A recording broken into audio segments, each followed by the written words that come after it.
Assalamualaikum warahmatullahi wabarakatuh. Teman-teman semua, terima kasih telah mampir lagi ke channel Analisa Multi Fenomena.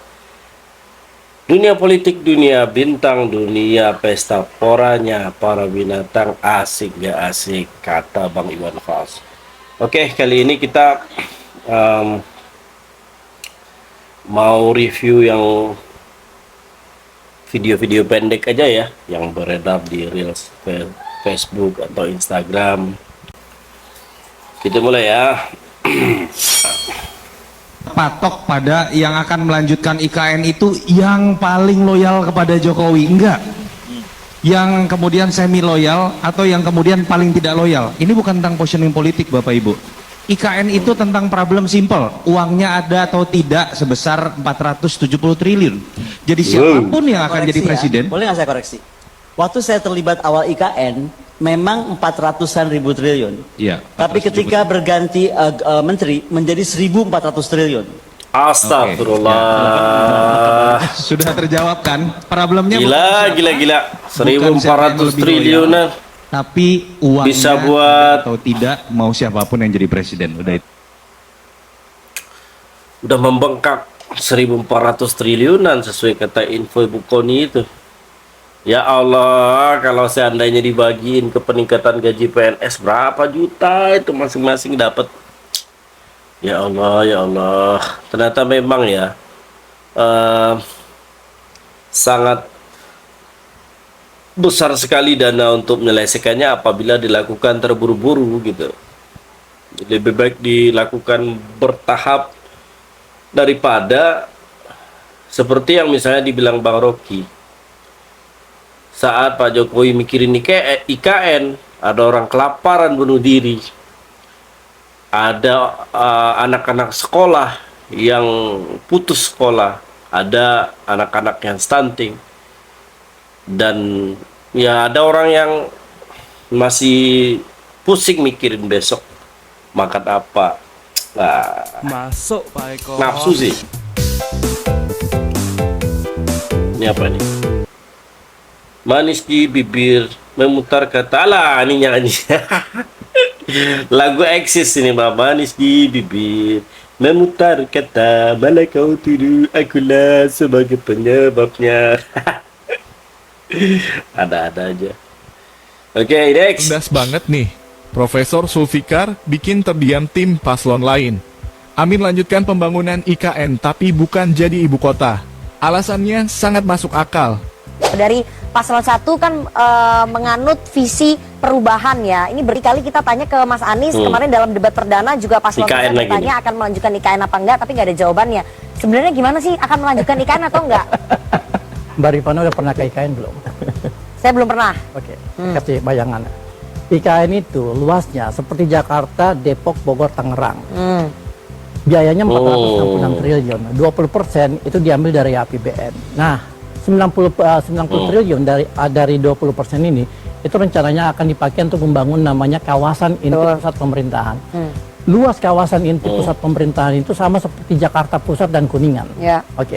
Nah, sekarang pemerintah sudah menggelontorkan sekitar 72 triliun sampai tahun depan. Ya kan? Untuk pembangunan kawasan inti. No.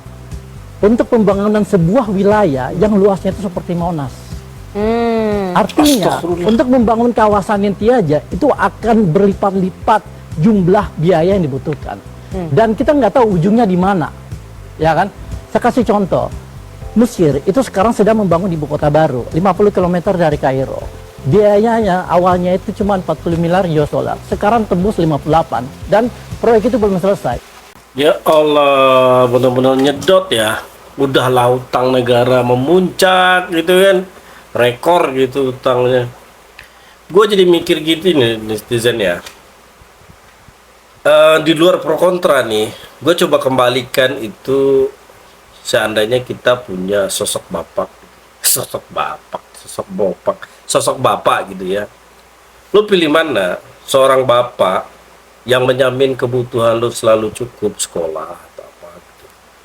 Tapi bapak lu suka ngutang, kemudian bangun kemewahan dengan utang, beli mobil mewah dengan utang, beli motor mewah dengan utang, bangun rumah dengan utang, tapi setelah itu berpuluh-puluh tahun anak-anaknya pusing mikirin hutang, dikejar-kejar debt collector misalnya, atau memilih seperti yang pertama, hidup tenang, cukup, memadai, semua urusan terselesaikan dan hati tenang, daripada bermewahan untuk sesuatu yang kemudian pusing bertahun-tahun, ada yang kelaparan, makan dikurangi, dari biasa daging kemudian jadi tempe, ya gitu-gitulah. Kalau gue sih prefer bapak yang model pertama ya, daripada utang menggunung seperti itu. Oke. Wah, ini Dengan segala hormat, sebaiknya Om Suryo. besok mic-nya tunggal. Bukan satu lagi ya, tunggal. Mic-nya tunggal saja. Oke, Mas Roy, artinya kemarin itu dari tweet Anda sempat mencurigai apa yang kemudian seperti ini digunakan oleh Mas Gibran itu adalah sebenarnya feeding headset gitu. Ya karena banyak juga yang mempertanyakan ke saya kan, ada alat yang di belakang, yang gede banget, di belakang salah satu paslon. Mbak Aya aja pakai ini sebenarnya. Ya, kecil Nah, sih tuh, Mas. kalau bisa bentuknya ya, Mas, tunjukkan. ya. Nah itu, tapi kecil. Mas ya. Kecil karena dia hanya untuk bersifat, itu gunanya kan hubungannya kemana Mbak? Telinga kan? Ya. Yaudah, Yes. clear kan? Hmm. Jadi itu adalah receiver yang hubungannya ke telinga untuk memandu seseorang. Kalau yang lain juga pakai, baca pengakuan seorang LO, seorang liaison officer dari paslon nomor 3. Ya, Mbak Lisa, apa ini namanya. Dia pun mempertanyakan kok yang di paslon dia beda dengan yang ada di paslon Lebih besar lebih besar. Karena yang satu namanya transceiver. Seperti itu ya Mas. Itu Dilihat apa ya? Itu transceiver. Transceiver itu adalah transmitter and receiver sekaligus. Jadi bukan hanya receiver. Oke, tapi kan hal ini kan juga sebenarnya kan sempat dibantah oleh pihak KPU Gak apa-apa. juga. Kita menghormati statement ketua KPU. Ini murni mikrofon Yalah. tanpa headset feeding. Makanya untuk menghindari tuduhan kalau ini bukan headset feeding, yang ke depan pakailah mikrofon tunggal saja. Nah, gimana tuh ya kira-kira? Lagi kontroversi juga ya. Apa mungkin Om Roy suzon kali? Bisa jadi Gibran itu mungkin pakai apa mungkin? Mungkin ya kali dia apa biar singset gitu kan. Pakai apa buat memperkecil perut itu, dililit-lilit gitu kan. Bisa jadi aja kan. Terus atau bisa juga nih biar beneran nampol ya, beneran tidak terjadi kecurangan kayak petarung MMA aja tuh atau tinju ya kan, sebelum naik ring diperiksa dulu, periksa kuku, tangan, apa semuanya, periksa buka bajunya. Bisa buka bajunya, ada nggak senjata tajam atau apa, sehingga sudah semuanya diperiksa, dicek semua, nggak ada lagi kecurangan ya, silakan naik panggung debat. Itu dikira-kira aja ya, itu udah. Keluar duet Pak Prabowo dan Mas Gibran dijodohkan. Itu aja juga didengerin. Pertama umur, yang kedua baru 2 tahun aja. Baru 2 tahun, Masya Allah. Apa? Wali kota. Yang logis saja lah. Logis dong. Bangga nggak Pak? Mas Gibran udah bilang ke Bapak, Pak. Apanya? Mas Gibran udah ini ke Bapak izin komunikasi. Gibran pernah bicara nggak Pak ke Bapak soal dia jadi cawapres, bicara sebagai cawapres dan sebagainya, udah pernah diskusi? Ya orang tua tuh hanya tugasnya mendoakan. Amin.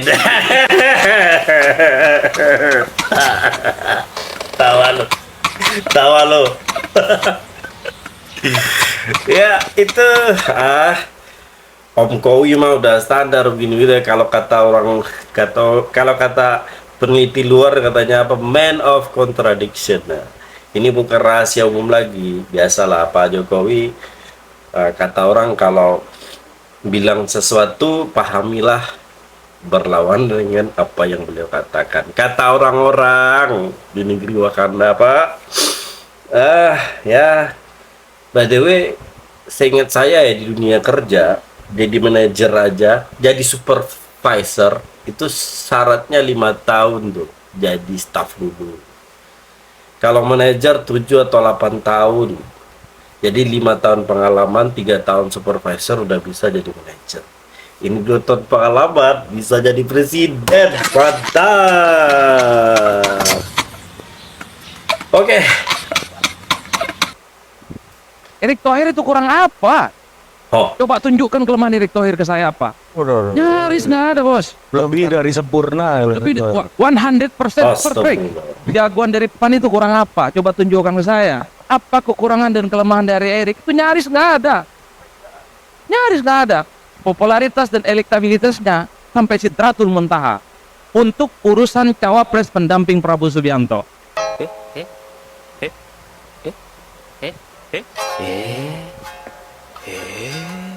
Ini ngapain orang?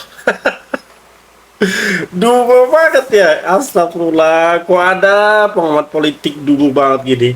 Ini astagfirullah gimana? Kalian istighfar kek? Ya Allah, kok sampai sedungu ini? Pertama bilang, apa sih kekurangan Erick Thohir? Ya kalau lu nggak tahu kekurangan Erick Thohir, bukan masalah Erick Thohirnya, lu aja yang kurang cerdas. Minimal tanya bininya, tanya anaknya, kekurangan bapakmu apa, kekurangan suamimu apa, pasti tahu. Tanya ke orang tuanya, kekurangan anak bapak apa, pasti tahu kekurangannya dia. Ya kan? Ada lagi ngomong lebih dari sempurna. Ya Allah, ini apa lagi, copot. Kalau kita seorang muslim ya, patokan kita kan yang sempurna itu kan Nabi. Nah kalau dari lebih dari sempurna, apalagi tuh? Ngaco. Dungu. Astagfirullah. Aduh. Jadi belum sempurna berarti yang patokannya siapa nih kalau lebih dari sempurna? Ini lagi pakai argumen elektabilitasnya sampai sidratul muntaha. Astagfirullah, kayak Isra Mi'raj aja diperlakukan Erick Thohir. Ya Allah, lu baca deh apa komen-komen di sini, dia dirujak netizen. Ya Allah, ngapain? Politisi lo, kita tahu dunia politik itu dunia kotor, ada intrik-intrik, ada segala macam. Lu jangan nggak usah ngesuci-suciin politisi sampai ke sidratul muntaha aja lah. Kita main dunia aja, nggak usah kayak terima berita gaib lu. Elektabilitas Erick Thohir sampai sidratul muntaha. Malu kita sama Allah. Astagfirullah. Alhamdulillah. Lanjut ya guys ya. Pusing kepala gua. Jokowi harus kalah dalam pemilu 2024. Itulah target saya sebagai warga negara Indonesia. Target.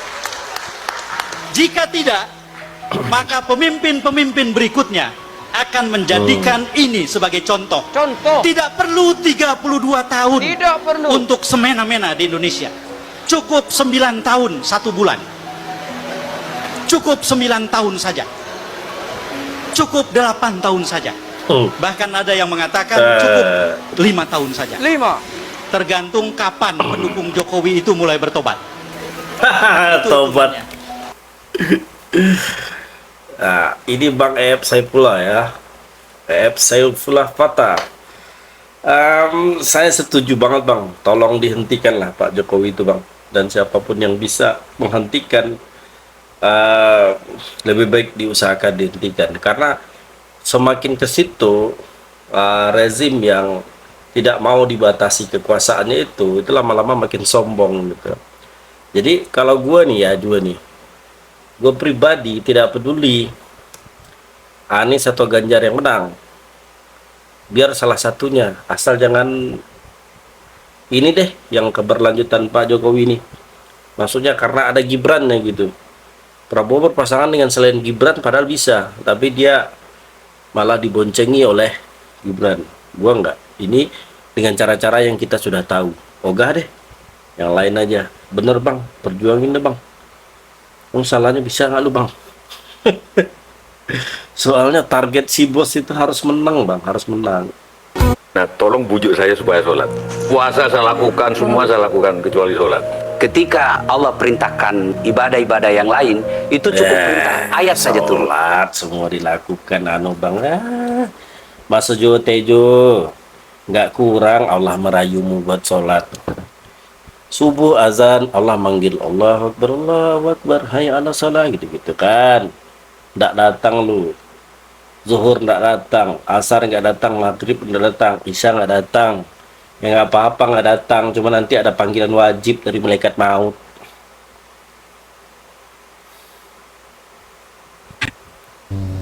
Menuju Indonesia emas harus kita siapkan juga generasi emasnya.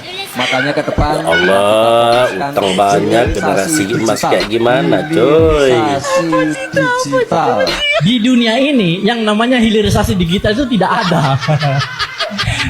Saya seorang akademisi dan saya belajar tentang teknologi.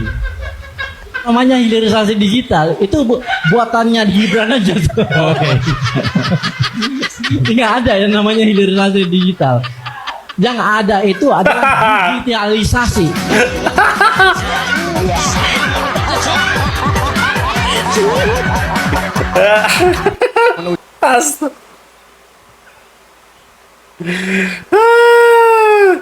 Apa bener gak ada ya, perlu dicek lagi tuh. Ada yang mungkin bilang komen yang mungkin yang dimaksud adalah hilirisasi di keluarga. Hilirisasi keluargaan, hilirisasi kekuasaan kali ya, sampai ke cucu cicit. Dua mat cawapresnya licik pakai jebakan singkatan SJY. Jubir 02 mati kutu saat ditanya balik singkatan ILDP. Saya bukan cawapresnya, jadi Kan mungkin Mbak itu Putri bisa sebagai ditanyakan. jubir dari pasangan 02.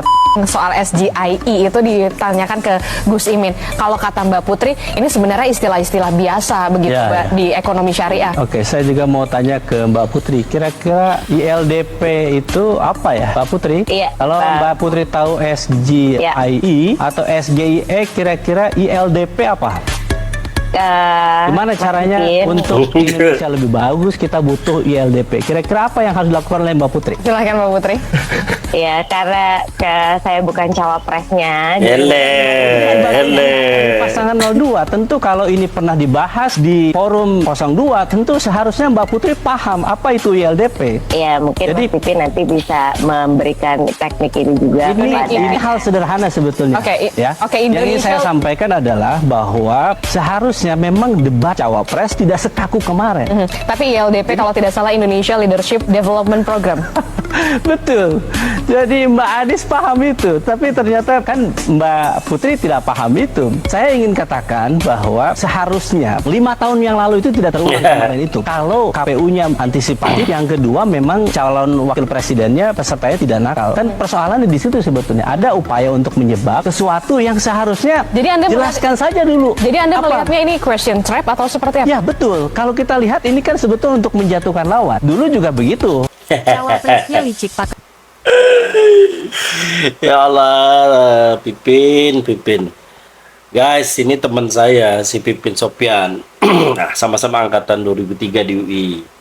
Saya psikologi UI, dia politik UI. Temenan kita, biasa nongkrong, biasa duduk bareng, makan bareng. Ini teman banget gitu. Sekarang dia aktif di PKS. Memang dari sejak mahasiswa sih dia di Tarbiyah PKS itu. Sekarang jadi divisi politiknya PKS.